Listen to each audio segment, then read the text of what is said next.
His passion is to share powerful lessons he learned in his OFW journey with a vision of ending broke overseas Filipino workers. Everyone help me welcome Mr. Jonas Dupo.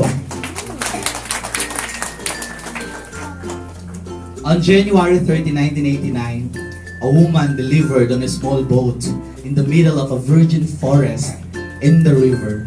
And that woman is my mother, who is sitting there. Shout out to my mama, who traveled from Tuguegarao. I was born on a small boat in the middle of the river in an eerie night in Palanan, Isabela, the virgin forest in the northern Philippines. I was born and raised and I saw the wrath of poverty, but then we embraced education, and my younger sister is graduating on 13th, and all of us graduated with a degree already. So that's me. And I'm currently working in the Sultanate of Oman. On February 4, 2014, I joined the club of the modern day heroes, overseas Filipino workers, by becoming a staff nurse, doing the shifting schedule, cleaning the bath of the patient, everything. I did all of those things. But for just 2 years as a staff nurse, I was promoted as a regional nursing coordinator because I had a 2 master's degree. I have a master in public health, master in nursing administration. I also completed my doctor, I'm starting my doctor of philosophy in nursing education. And I'm currently leading the feast. I'm a preacher, hindi lang po mukhang preacher, pero sa totoo lang 40 hours na akong gising because I just arrived a while ago. But I'm a preacher of the Feast of the Catholic Lay Community. I wrote the book because I want to end broke overseas Filipino workers. It's endemic and it's really happening. OFWs going home na walang savings, ang na-invest lang nila feelings. Diba?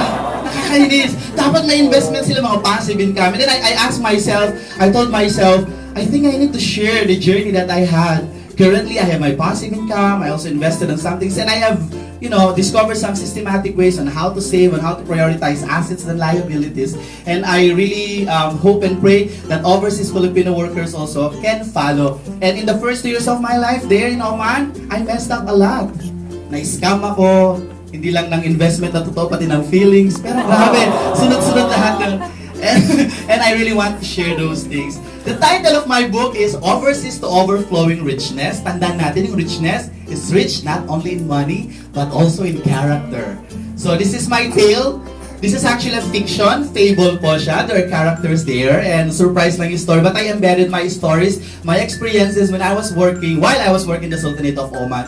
I want to make a bold announcement that I will resign on January 16, 2020 to pursue my passion of a speaker and also an author. I will just finish my contract and I'll go home for good. And this is my first step towards achieving that dream. And there are 3 phases of my book. Number 1 is the application. So I shared how to apply, the styles that you can use in order to achieve that. The second part is the 8 success principles of an overseas Filipino workers. And finally, the last section is about my grand exit. So ano nangyari nung 5 taon ko sa Oman? Nandiyan na sa libro, inunahan ko na. Anyway, the 90-day book writing challenge, and siya na helped me. Number 1, wala pa akong tiwala sa sarili ko. Unang-una, sobrang init sa Oman. Nakala ko puputi ako, lalo akong umitim. But anyway, siya na actually boosted our self-esteem. That, I see myself small. Sino makikinig sa akin? Taga-baryo ako, taga-bundok ako. Alam niyo yun, sobrang hirap. Wala naman nakakakilala sa akin. But then siya na reiterated that you have a message, di ba? Meron kang kwento na ikaw lang ang makakapag-share sa mga tao. And so I believed her. Medyo tumaas ang confidence level ko sa sarili ko that I can do something. That's one thing that I am happy and proud na napataas niya yung tiwala ko sa sarili ko, and that siya na actually helped me. Number 2 is focus. Ang dami kong gustong isulat, mga best. Pati yung iniwan sa ere, hugot ng may UTI, umibig tapos iniwan, OFW nurse, lahat yan ang dami-dami ng topic. But then I realized, hey Jonas, you're an overseas Filipino worker. You have the authority to speak to overseas Filipino workers because you are an OFW. And so I decided to write the book. Thank you for allowing me to have that focus na yun ang pwede kong gawin. Writing a book towards overseas Filipino workers. And finally, the last is the systematic way. And because of the book writing course, I understand how to conceptualize the topic, how to write, to have the writing time, and also how to finish the chapter, where to look for a publisher, for printer, editor, everything nandun po sa course na yon. And lastly, I want to promote my book. It's my story embedded in a fable. I drew the inspiration from the book of Robin Sharma, my favorite author. The Monk Who Sold His Ferrari. So, hindi kayo mabubore kasi meron tayong mga kwentuhan ng mga characters na gawa-gawa ko lang. The name of the main hero here is John de la Cruz from Jonas, Dupo. And he met a mentor, his name is Billy Guzman, he's a millionaire, an ex-OFW. Gawa-gawa ko lang din. Pero baka yun yung future ko na mangyayari sa akin. Anyway, thank you so much to everyone. God bless. God bless.